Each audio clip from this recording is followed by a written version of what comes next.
नमस्कार. सगळ्यांचं नाचून झालं, नाचणाऱ्यांचं सुद्धा अभिनंदन. खर तर औरंगजेबाचा माज उतरवणाऱ्या दुसऱ्या छत्रपतींची जयंती ही मावळात नाचूनच झाली पाहिजे, याच्यासाठी मावळा प्रतिष्ठानचं मी अभिनंदन करतो. दुसरी महत्वाची गोष्ट की या प्रतिष्ठानचं अभिनंदन यासाठी जास्त महत्वाचं आहे.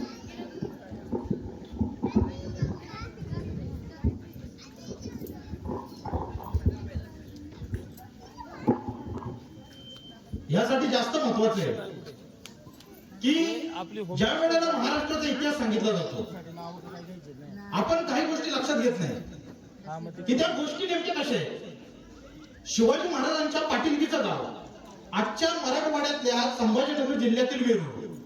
शिवाजी महाराजांचा आजोळ आजच्या सिंदखेड राजा म्हणजे विदर्भातलं. त्या शिवाजी महाराजांना असं का वाटलं की स्वराज्याची सुरुवात आपण मावळात करावी.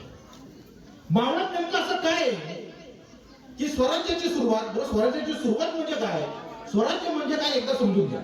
आपण ज्या महाराष्ट्रात राहतो, ज्या महाराष्ट्रात आपण नांदतो, त्या महाराष्ट्रावर 5 मुसलमानी पातशाहींनी राज्य केलं.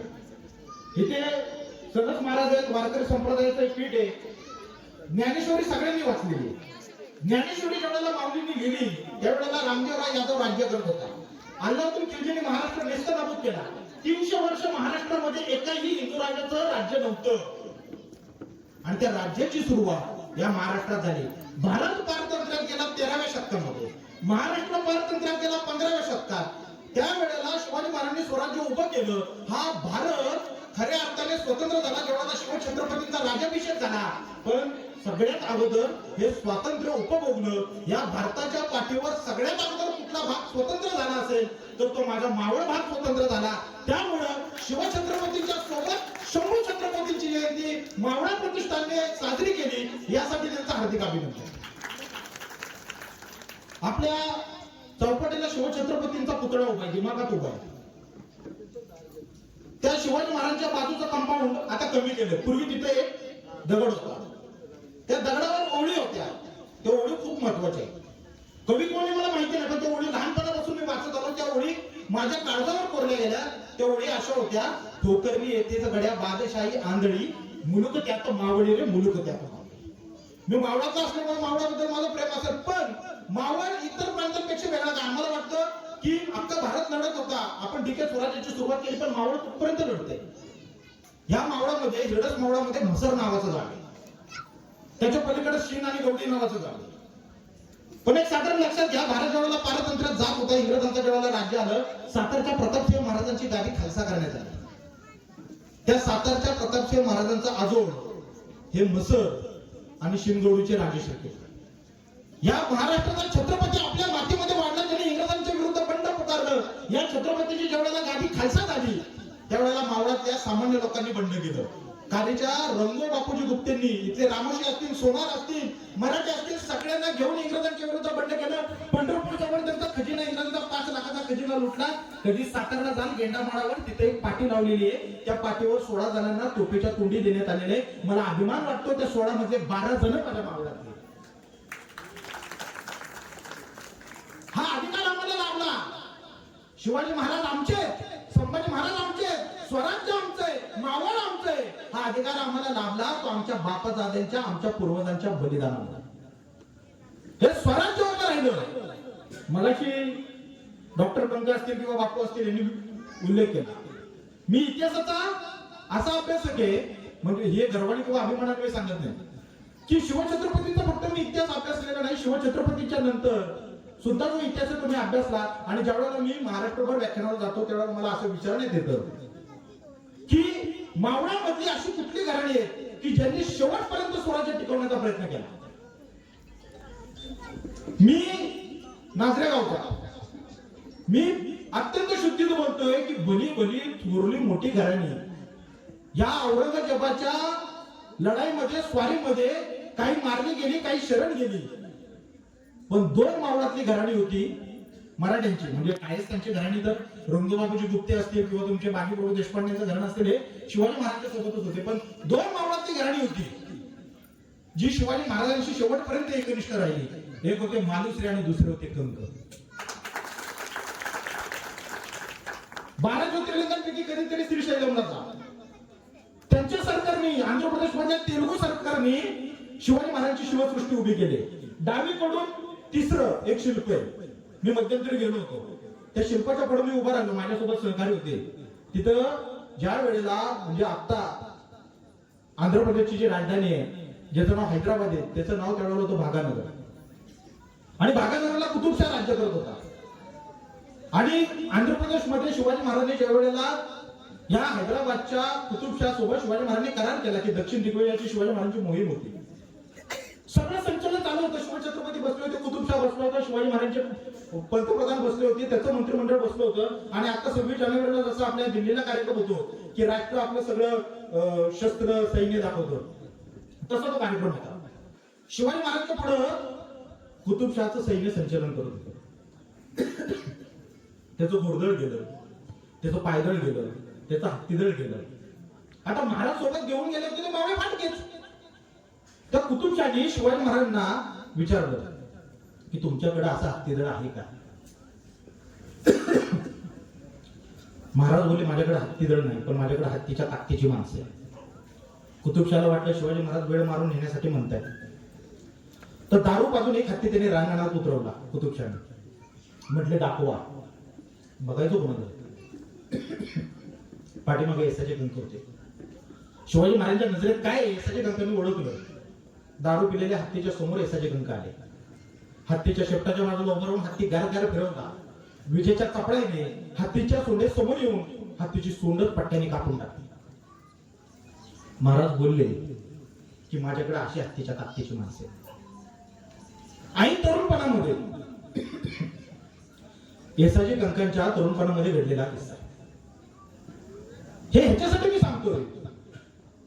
मध्यंतरी आपल्या भागामध्ये वाद कायम चालू असतात. वंशजांचे वाद कायम चालू असतात. मी जरा स्पष्ट बोलतो त्यामुळे मी बऱ्याच जणांना आवडत नाही. ज्या वेळेला एका इतिहास परिषदेमध्ये चर्चा चालू होती की वंशजांच्या बद्दल सरकारने एक मध्यंतरी एक समिती स्थापन केली. त्यावेळेला मी ठासून सांगितलं होतं की कंकाईतले फक्त हिरडस मावळातले जो मूळचे. ह्याला कारण काय? 1910 साली उरावड्याच्या पोतनीसांनी ओढ मावळातले भोरच्या राजाने एक अहवाल सादर केला. तो प्रकाशित आहे, आज सुद्धा प्रकाशित होतो. त्याच्यामध्ये अशी ओळ आहे, कंकांचा मूळ वंश हिरडस मावळातील देवघर या गावी ना. त्याच्या अगोदर सुद्धा जदुनाथ सरकार नावाचे शिवाजी महाराजांचे एक इतिहासकार आहेत. त्यांनी सुद्धा त्याच गावाची नोंद केली. हे महत्वाचं याच्यासाठी आहे की आपण आपल्या इतिहासाबद्दल गाफील राहतो. आपल्याला वाटतं आपला इतिहास अजन्म कार्यकर्त्यांचा आहे. पण आपल्या हे लक्षात आलं पाहिजे आपला इतिहास अजन्म राज्यकर्त्यांचा आहे. इतिहासातलं शिकायचंय ते महत्वाचं हे शिकायचंय. शिवाजी महाराजांनी जो इतिहास घडवला त्या मावळ्याला घेऊन घडवला. लोक बोलतात नकाशावर स्वराज्य विधभर भरतं. म्हणजे आजचा पुणे जिल्हा हे 12 मावळ, आपल्या पलीकडचा वाई तालुका, असाच सह्याद्रीची पट्टी, कोकण वगैरे धरून. पण हे स्वराज्य घडवण्यासाठी स्वतः औरंगजेब दक्षिणेत उतरला. शिवाजी महाराजांच्या काळात औरंगजेब दक्षिणेत उतरला नव्हता. तो संभाजी महाराजांच्या काळात उतरला. आणि औरंगजेबासोबत वय कधीतरी औरंगजेब समजून घ्या. मी मगाशी म्हटलं की संभाजी महाराजांची जयंती औरंगजेबाच्या ज्या औरंगजेबाला संभाजी महाराजांनी शिकस्त दिली त्या संभाजी महाराजांची जयंती अशी झाली पाहिजे. कधीतरी औरंगजेबाचा इतिहास समजून घ्या. औरंगजेब साधा शत्रू नाही. त्यांनी स्वतःच्या बापाला कैदेत टाकले, स्वतःच्या मुलांना कैदेत टाकले. दारा शिकोह नावाचा त्याचा एक भाऊ होता. तो भाऊ त्याचा सत्ता स्पर्धक होता. त्याने त्या दारा शिकोहला संध्याकाळच्या वेळेला ठार मारला. 3 दिवसांच्या वेळेला औरंगजेब सिंहासनावर बसलाय. हातात ताटामध्ये त्या दारा शिकोहचं मुंडकं ठेवलं. त्याच्या सेवकाने औरंगजेबाला दाखवायला आणलं. औरंगजेबाचा त्या वेळेला विश्वास बसला नाही. त्यांनी तलवार काढून त्याच्या चक्क्या भावाच्या डोळ्यात खुपसली की खरंच मेले का म्हणतो. हा औरंगजेब या दख्खनच्या पाठावर उतरला होता. 9 वर्ष शिवाजी महाराजांनी स्वतःच 9 वर्ष संभाजी महाराजांनी स्वतःच सिंहासन घोड्यावर लादलं होतं. आमचे प्रखरकार, आमचे इतिहासकार संभाजी महाराजांच्या इतिहासाबद्दल अनेक कल्पित गोष्टी रंगवतात. पण एक लक्षात घ्या, ह्या औरंगजेबाने ज्या राजमुकुटासाठी स्वतःच्या बापाला ठार मारलं, स्वतःच्या भावाला ठार मारलं, त्या औरंगजेबाने ह्या मातीमध्ये अशी शपथ घेतली होती की जोपर्यंत शिवाजी महाराज आणि संभाजी महाराजांचं स्वराज्य धुळीस मिळवत नाही तोपर्यंत माझ्या डोक्यावर मी राजमुकुट घालणार नाही. हे आपल्या इतिहासकारांनी लिहून ठेवलं नाही, हे पोर्तुगीजांनी लिहून ठेवले. मध्यंतरी माझ्या या पुस्तकाच्या कामासाठी मी गोव्याला गेलो होतो. आपल्या इथे बरेच गोव्याला जातात, पण कधीतरी गोव्याला गेलात ना तर गोव्यामध्ये फोंडा नावाचा एक तालुका आहे आणि तिथं मर्दनगड नावाचा किल्ला आहे. जो फोंडा किल्ला आहे तो फोंडा किल्ला उद्ध्वस्त झालेला आहे. तिथं काय नाही, तिथं फक्त एक खंदक आहे, आतमध्ये मारुतीची एक मूर्ती आहे आणि अब्दुल्ला खान पीर नावाचं एक पीराचं ठाण आहे. मी कंकणच्या इतिहासाने तिथं गेलो होतो. तिथल्या आर्किओलॉजीच्या अधिकाऱ्यांनी मला मदत केली तो किल्ला शोधायला. किल्ला लोकवस्तीत असल्यामुळे सापडत नाही. पण इतिहासामध्ये अशी घटना आहे की ज्या वेळेला त्या फोंडा किल्ल्याला पोर्तुगीज विजराई वायसराय जो जनरल होता त्या कोणती आलावरनी वेढा घातला. त्याच्या अगोदर कंक मावळामध्ये संभाजी महाराजांनी नेमले कुठं, जो फोंडा तालुका आहे तो कर्नाटक आणि गोव्याच्या सरहद्दीवर घमासान युद्ध झालं होतं. 2,500 मावळ्यांच्या त्या फोंडा किल्ल्याला 6,000 पोर्तुगीजांनी वेढा घातला होता.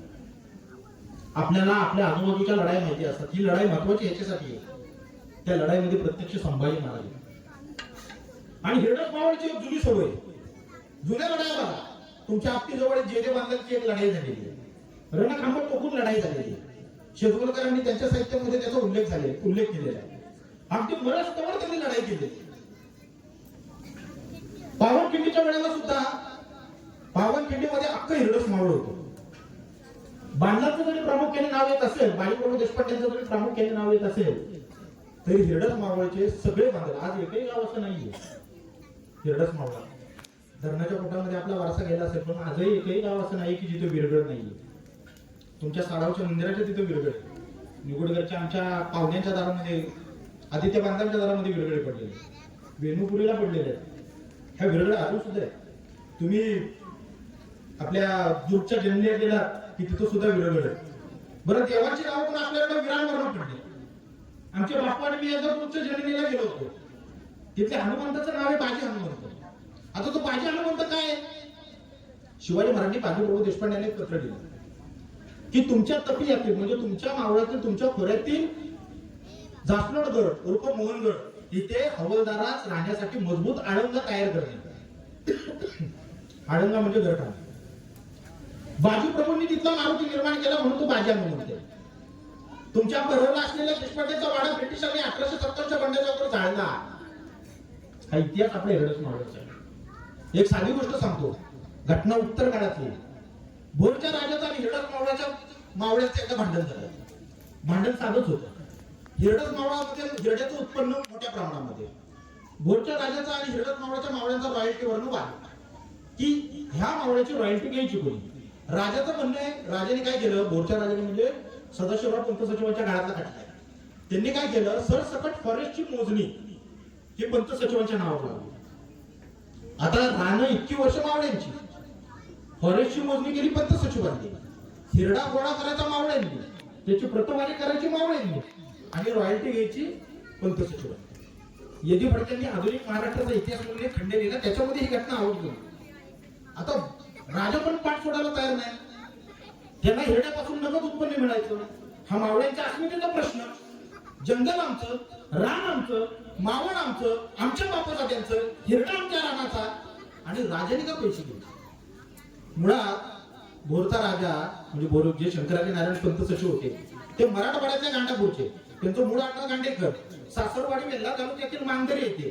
तिथं त्या मांगदरीला गेल्यानंतर आज सुद्धा गांडेकरी म्हणून त्यांच्या जमिनीचं नाव आहे. त्यांच्या घरात जे दत्तक झाले ते तिथून झाले. त्यांचा मावळ्याचा संबंधच नव्हता. पण मावळ्यांचं ते बंड मोडण्यासाठी भोरच्या राजांनी पैसे देऊन मुंबईवरून आरब आणले, पठाण आणले.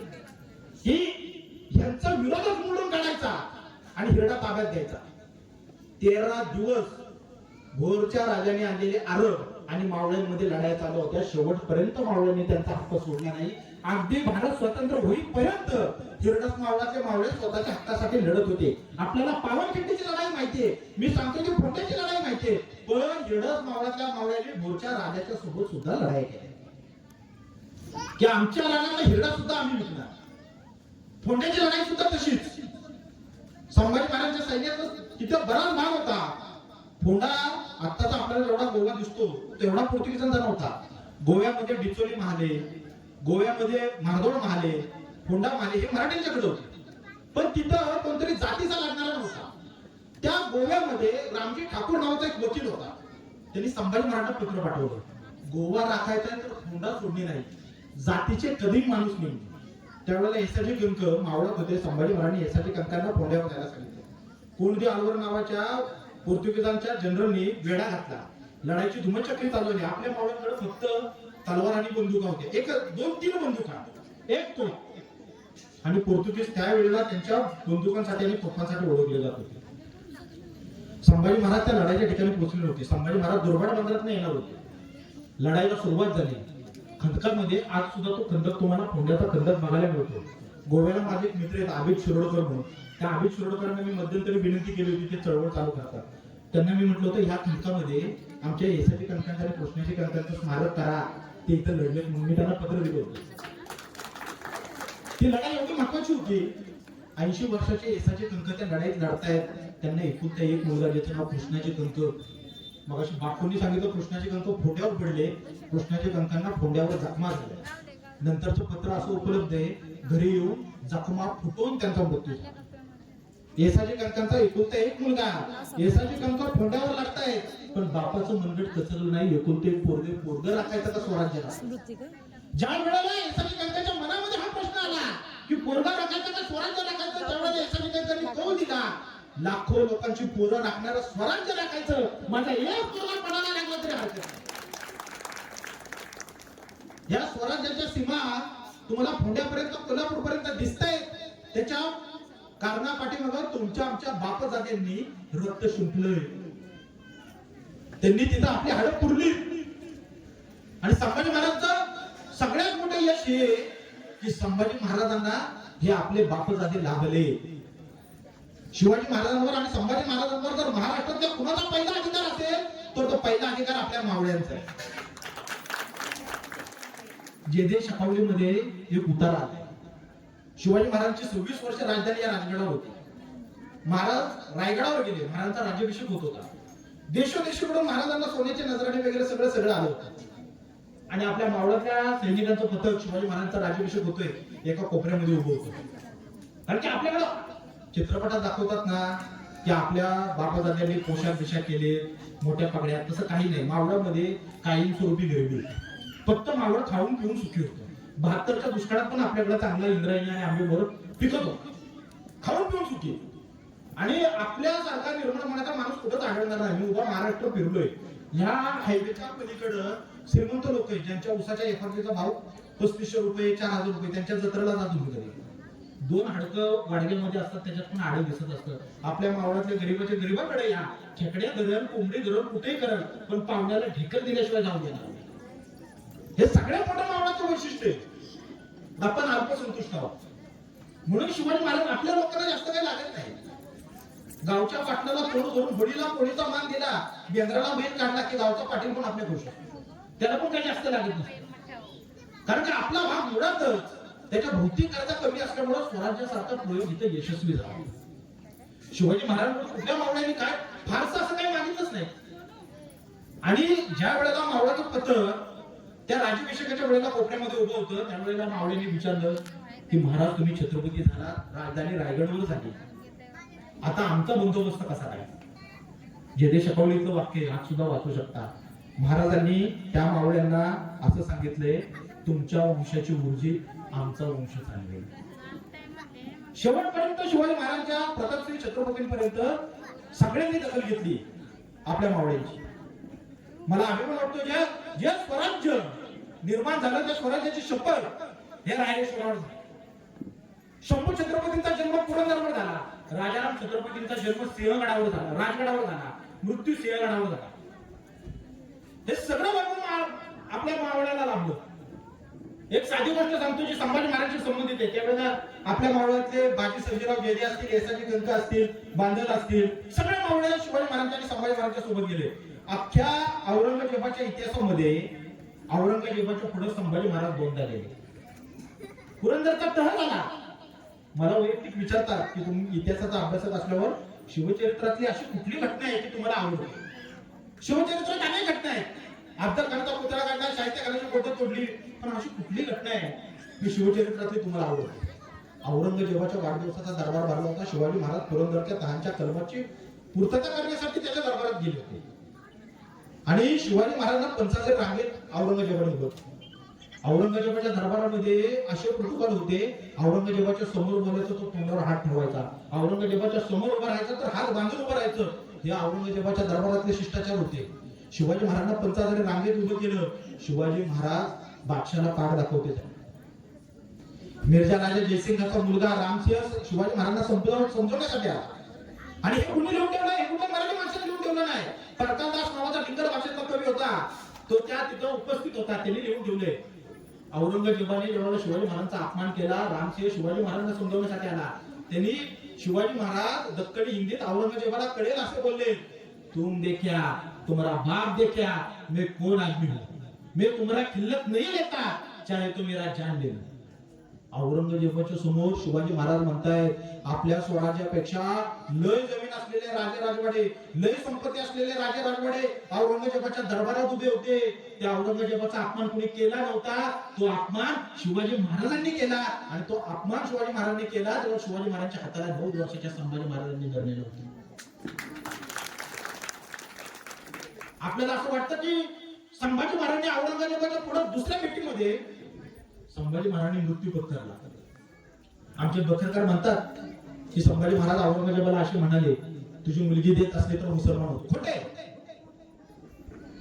संभाजी महाराजांनी औरंगजेबाच्या पुढे मरण पत्करलं.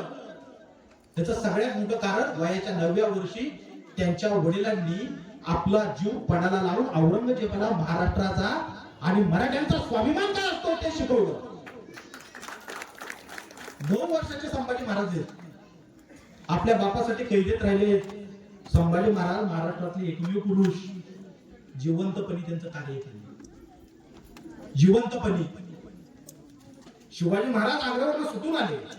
संभाजी महाराज मागे राहिले. मुलाचा शोध होऊ नये म्हणून राजगडावर शिवाजी महाराजांनी संभाजी महाराजांचा 10वा 13वा केला. वयाच्या 9व्या वर्षी या राजाने हे भोगले. त्यांच्या आई साहेब आपल्या राजगडावर त्यांचे ते लहान असताना गेले आणि संभाजी महाराजांचा थैमान अख्ख्या भारतामध्ये म्हणजे आता बिहारची निवडणूक झाली. शिवपुत्र संभाजी म्हणून एक ग्रंथ आहे, त्याच्यामध्ये असा उल्लेख आहे की औरंगजेबाच्या कारकिर्दीमध्ये सुद्धा बिहारचं राजकारण संभाजी महाराजांनी हलवून दाखवलं. एका व्यापाऱ्याला हाताशी धरून पैसा पुरवून औरंगजेबाच्या सुभ्यामध्ये बंडाळी कशी होईल हे संभाजी महाराजांनी तेव्हा दाखवून दिलं. हे ते संभाजी महाराज आहेत ज्या संभाजी महाराजांनी औरंगजेबाच्या डोक्यावरचा किमाश उतरला. तुम्ही चित्रपटामध्ये बुरानपूरची लूट बघितली असेल. संभाजी महाराजांवर छावा चित्रपट जो आला त्याच्यामध्ये बुरानपूरची लूट आहे. कधीतरी बुरानपूर बघा. आज सुद्धा बुरानपूरला तटबंदी आहे. ती तटबंदी आज सुद्धा अंगावर येते. पण त्या तटबंदीला आव्हान देत संभाजी महाराजांनी बुरानपूर लुटलंय. बुरानपूरची लूट केली आणि ह्या संभाजी महाराजांची आई लहानपणीच वारली. या संभाजी महाराजांनी औरंगजेब एकटा उतरलेला नाहीये. त्याची मुलं, त्याची नातवंड, त्याची पतवंड, त्याच्या मुली, त्याच्या सुना 5 लाखाचं सैन्यबळ घेऊन उतरलाय. बरं नुसता खजिना त्याच्याकडे कुठलाय? जो खजिना अकबरापासून त्याच्या पंजोबाच्या सुद्धा अगोदरपासून खजिना चालत आलेला आहे तो खजिना घेऊन तो उतरलेला आहे. संभाजी महाराजांचा एक एक किल्ला 5-5 वर्ष औरंगजेबाच्या विरोधात वाढते आणि सगळ्यात मोठा अभिमान मला एका गोष्टीबद्दल वाटतो की ज्या संभाजी महाराजांनी औरंगजेबाच्या तोंडचं पाणी पळवलं, ज्या संभाजी महाराजांनी पोर्तुगीजांना टेचलं, ज्या संभाजी महाराजांनी आदिलशाहीला अद्दल घडवली, ज्या संभाजी महाराजांनी आपलं भगवं निशाण अख्ख्या भारतभर फिरवलं, त्या संभाजी महाराजांची दूध आई म्हणून जिने दूध पाजलं ती माझ्या मावळातली आहे. माझ्या मावळातलं दूध काय करू शकतं? माझ्या मावळातलं दूध भारताचा इतिहास बदलू शकतं, भारताचा इतिहास घडवू शकतं. संभाजी महाराजांचा हा सगळ्यात मोठा इतिहास आहे. की जो इतिहास ह्या आपल्या भागात झाला.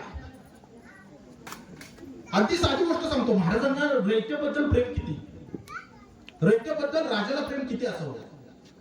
आत्ताच्या कारकिर्दीमध्ये एखाद्या मोठ्या राजकीय नेत्याचा एखादा कार्यकर्ता चुकला, लोकांची कामं केली नाहीत, काय नाही, त्याची गणितं बिघडली, तर कार्यकर्त्यांना कोण दूषण देत नाही. कारण की कार्यकर्ते निवडणुकीसाठी हवे असतात, निवडणुकीच्या लढाईसाठी कार्यकर्ते हवे असतात, त्यांचे पदाधिकारी हवे असतात.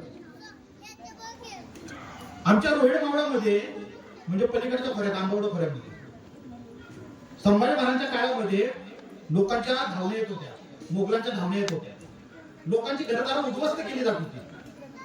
आणि त्यावेळेला ती जबाबदारी असलेले सर्जेराव जेदे म्हणजे बाजी जेदे, कान्होजी जेदेंचे चिरंजीव म्हणजे कालीचे देशमुख आमचे पाहुणे. पण आता व्यासपीठावर उभा आहे म्हणजे माझ्या आडनावाचा इतिहास फार दैदिप्यमाने अशाचा काय भाग नाही, पण खरं बोलावं लागतं. रयतेच्या रक्षणाबद्दल बाजी सर्जेराव जेदेंनी कुचराई केली.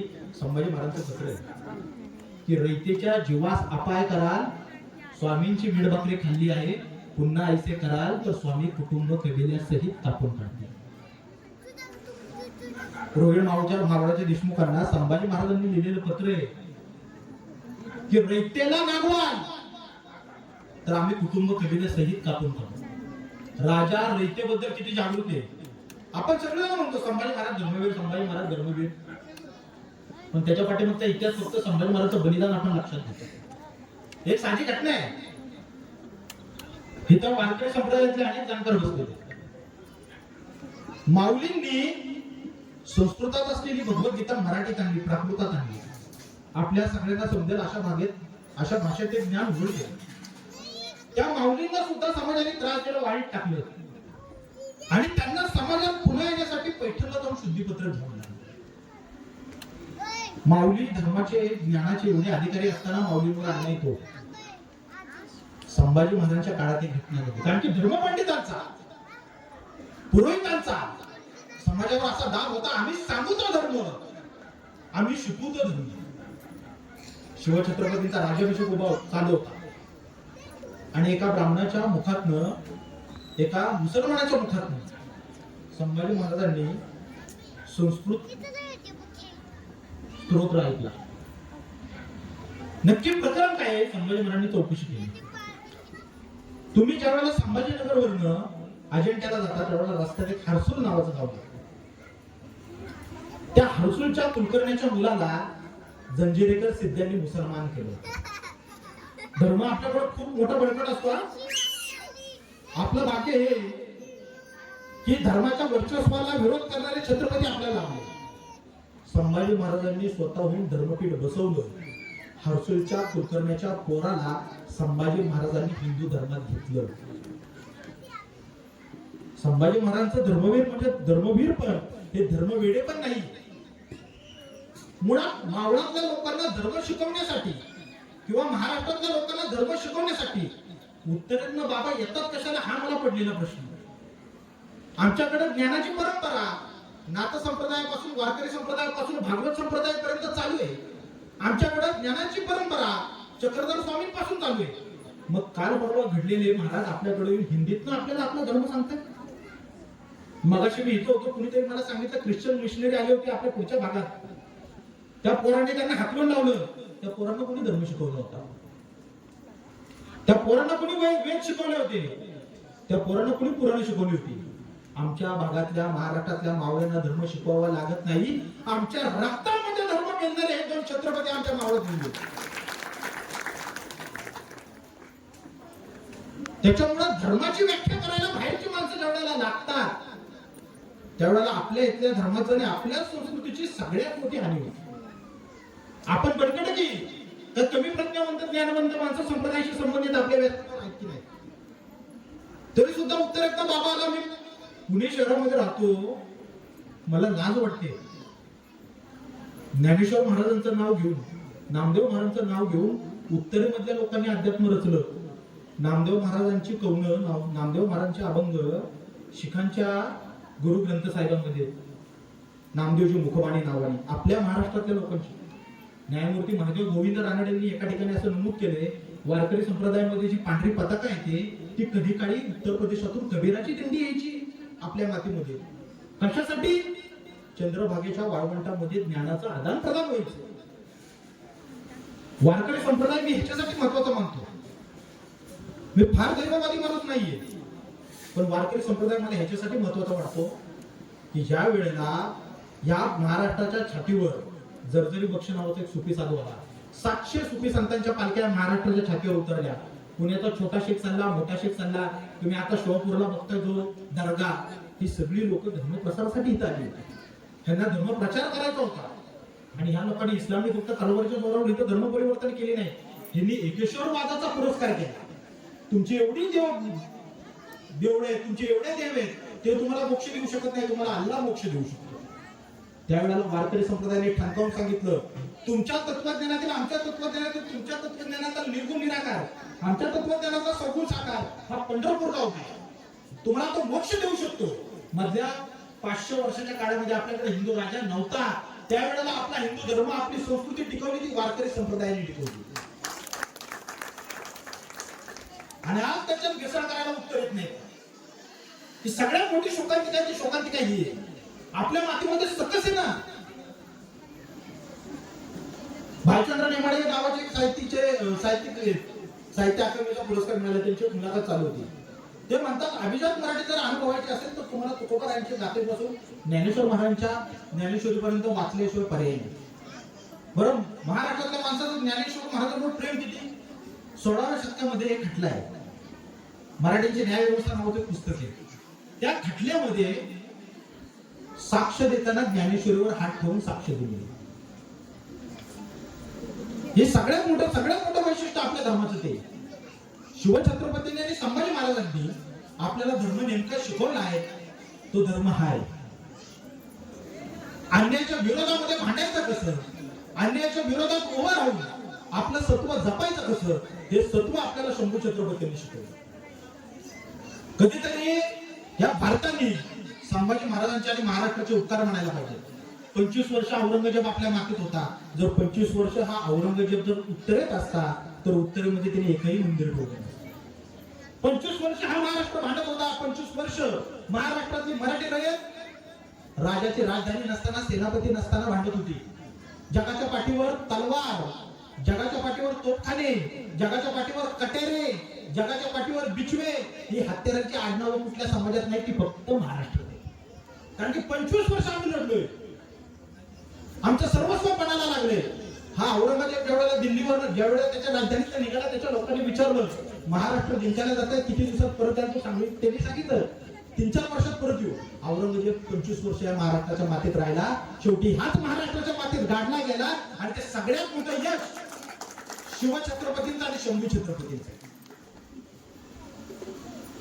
मुलांच्या मुखामध्ये शिवछत्रपती आणि शंभू छत्रपतींचं नाव आहे.